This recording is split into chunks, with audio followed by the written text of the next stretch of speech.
Hello, welcome back to M2 again. Right, today we are working on this Vauxhall Insignia. Basically I'm going to be doing a service, changing the spark plugs and doing the oil filter and changing the air filter as well. So that's what I'm going to show you today. So first of all we're going to start by changing the spark plugs. Now I've already disconnected the coil pack, so I've already unplugged it, which is this plug here. Basically on there, you pull the little red clip back, push down, slide the connector off, and also to get to that you have this cover which sits over the top. Get that off, basically you put that, slides to the right hand side, then you just lift it off. But before you can pull that off you've got to lift this off, and you just pull that up, tuck that out of the way, and that gives you access to your coil pack, which is this bit here. So that's what we're going to be taking off now. I've got to take the coil pack off to get to the spark plugs. Right, now to get the coil pack out, there's these two bolts here. These are little torque drives, you crack them off. 1, 2. So one these two bolts out, one there, and you grab your pack and you basically just pull it out like so. Now first things first is check up inside here to see if there's any corrosion or any damage. Quite common on Vauxhall coil packs that these little spring things inside, they play up and they get corrosion in them, or you get splits around the rubber thing and then you get basically arcing to the cylinder head. This one's nice and clean, so we're going to put that over there, keep that safe.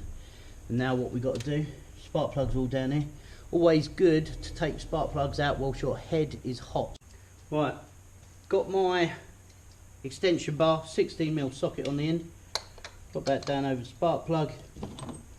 Got my long reach ratchet, and then what we do is we're going to crack all the spark plugs off. That wasn't tight at all. Well, it's very common that basically when you get services done, where they do them so quick, they just quickly like buzz them into the actual garage and change the plugs. And the problem is they don't let the head cool down, so they just go in, whop the plugs out whilst the engine's red hot, and then basically plop the new plugs in whilst the engine's red hot again. Then what happens is the engine cools down and the spark plugs come loose, and that's probably what's happened on this occasion. So basically it's always good to let the engine cool down before you torque your spark plugs back up, or just tighten them back up basically. Right, now all the spark plugs are undone, still in the whole head. Now we're going to pull the spark plugs out. What I'd use to do this is I've got an old HT lead which is from a Renault basically. And I use this, pop that over the electrode, push down, just lift the plugs out basically. And those plugs, they're burning quite nice because they're a nice fleshy colour, as you can see, but the gaps are massive. Pretty much all the electrode tips all burnt away, so they're very dead. They've seen better days. What we've got, it's got Champions in it as well. We're not going to be fitting Champions, we're going to be using NGKs. Yeah, so you just pull them all out like so. Yeah, they're all well burnt off. That one smells really fuely, so that's probably the dead one. Last but not least, last one. Here you can see, if I show you the spark plug up close, you can see the colour on that tip, sooty around the outside, but the inside's like a nice brown colour. And that's a good colour for a spark plug. That means it's been burning really well, leaving a nice soot of carbon actually on the actual spark plug. Very good, nice cleaning plug. So now what we're going to do, all the plugs are out basically. We're going to get the new spark plugs, we're going to grease the threads, and then drop the new spark plugs back in.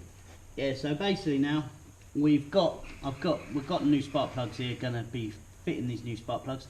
Now, always a good thing to do before you fit a new set of spark plugs, get your new spark plug and your old one, put them side by side, make sure they're the same length and all the threads are the same length and that they are exactly the same shape.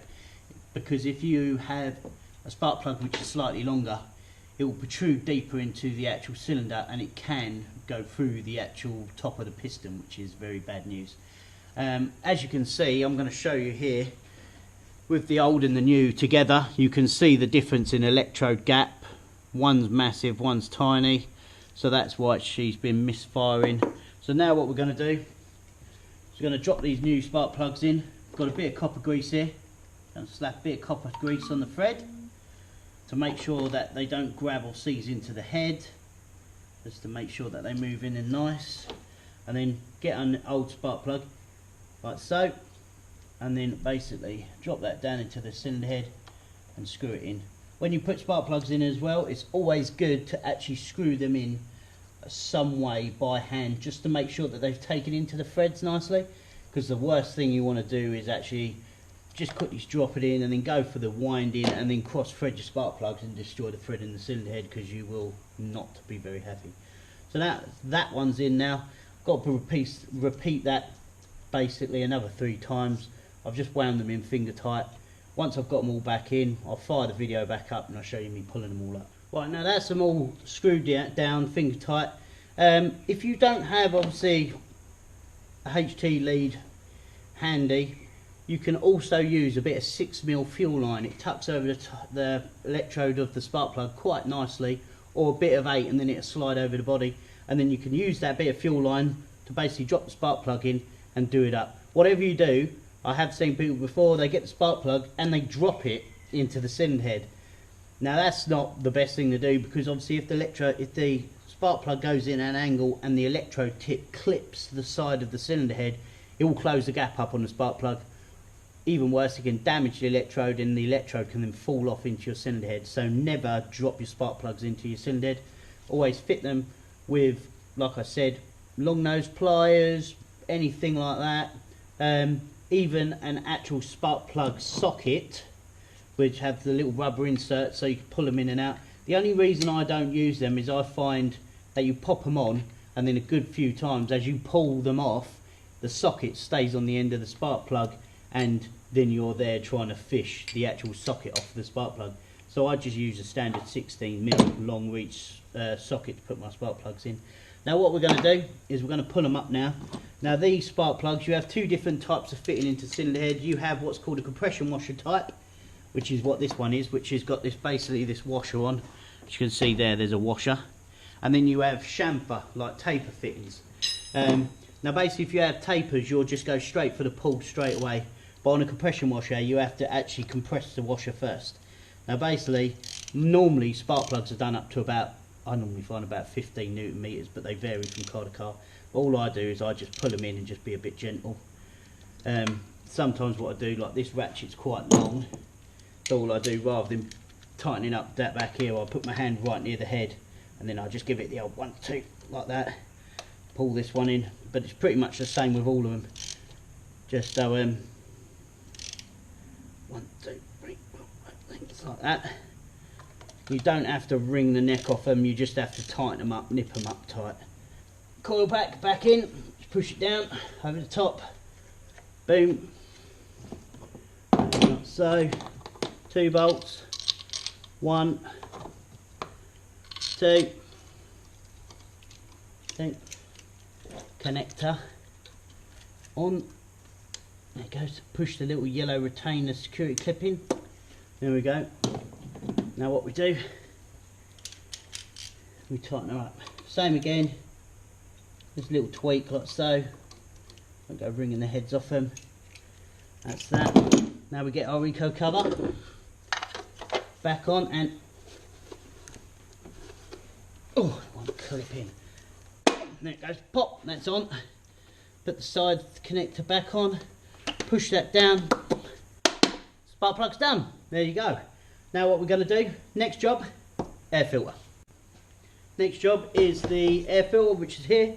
Got myself a little T25 torque drive. And basically there is 1, 2, 3, 4 torque screws round it.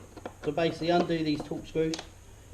Basically they don't have to come all the way out, you just have to undo them until you can lift them up and down. So if they come out so far, then you can lift them up and down, they flap about. So then next job, torque drive, undo the one on top of the box like so, pull the airflow meter out of the actual air box like so, and you lift the box up, basically take the top of the box off. Now you whip your air filter out, so there's your old air filter, nice and dirty. You get the same again, get your new air filter. Got a nice man air filter here. Pull that out.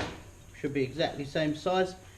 Have a look in your box as well, make sure you ain't got a lot of debris. If it's full of stuff, get your hoover out, vacuum it out. This one's pretty much clean.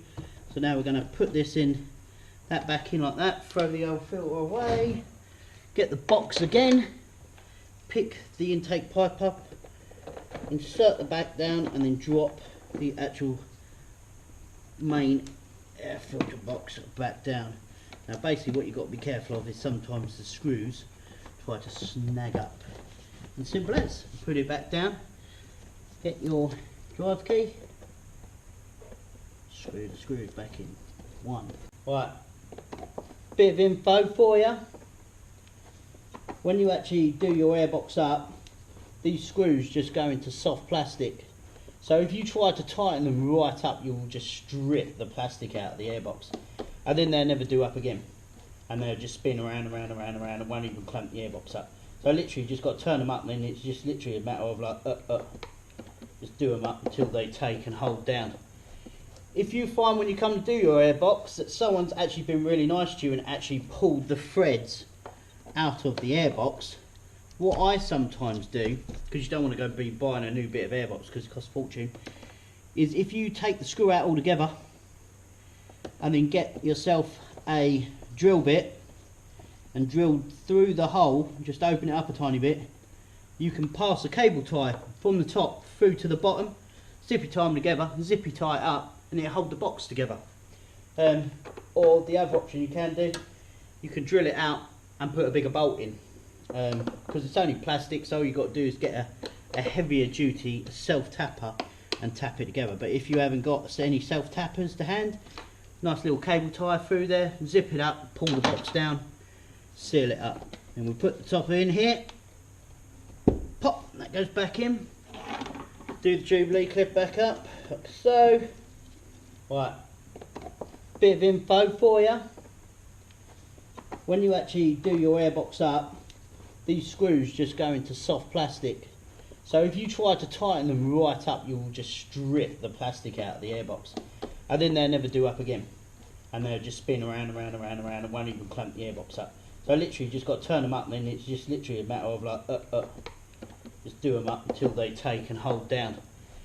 If you find when you come to do your airbox that someone's actually been really nice to you and actually pulled the threads out of the airbox, what I sometimes do, because you don't want to go be buying a new bit of airbox because it costs a fortune, is if you take the screw out altogether and then get yourself a drill bit and drill through the hole, just open it up a tiny bit, you can pass a cable tie from the top through to the bottom, zippy tie them together, zippy tie it up, and it'll hold the box together. Or the other option you can do, you can drill it out and put a bigger bolt in. Because it's only plastic, so all you've got to do is get a heavier duty self tapper and tap it together. But if you haven't got any self tappers to hand, nice little cable tie through there, zip it up, pull the box down, seal it up, and we'll put the top in here, pop, that goes back in, do the Jubilee clip back up, like so. Right, before I strip the oil filter out, what I'm going to do is I'm going to remove the engine oil next. Now, rather than dropping the sump plug, which you can do, it's at the bottom of the engine, just undo it, drop the oil, I use this thing here, which is basically an oil extraction tool.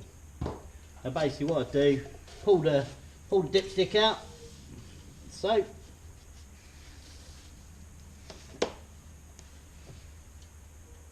post it down dipstick, it hits the sump, and then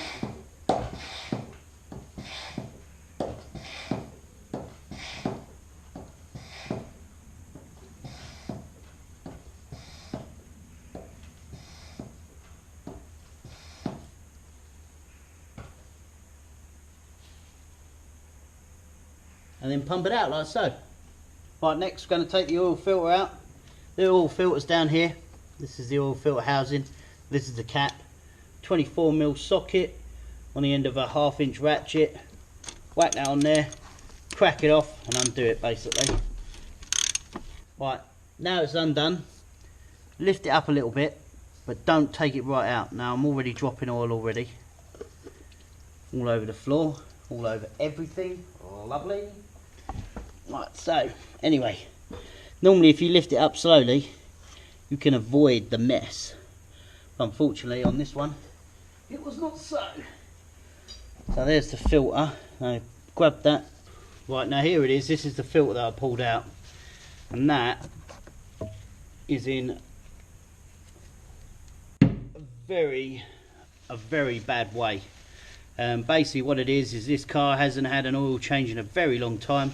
You can see all the filter element itself has started collapsing and rotting away, and as I tried to take it out, it just literally fell to pieces. Right, got the filter cap here. Now basically there's a seal that sits around this cap, sits here, and you basically fish this out with a screwdriver, pop that out.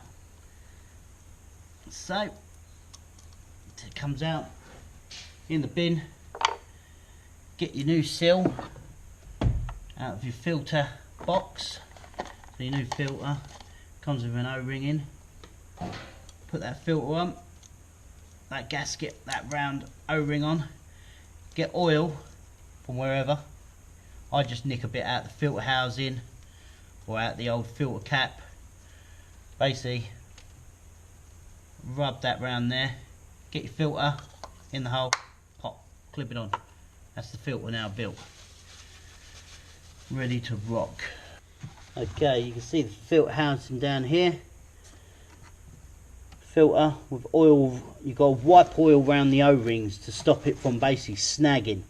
If you don't put any oil around it, as you do it up, the rubber O-ring will snag on the side of the housing, and then basically it'll bite it and damage it. So you have to lubricate it up nicely, and that goes in. Extension bar, ratchet, give it a one little click, simple as. Do that, that's that, and that. Spot on. Right, so there you go. That's the oil filter now in, all bolted up. Only thing left to do is to get the rest of the oil out the sump, fill it full of oil, and then we're good to rock. Now basically this thing's pretty much out of oil now.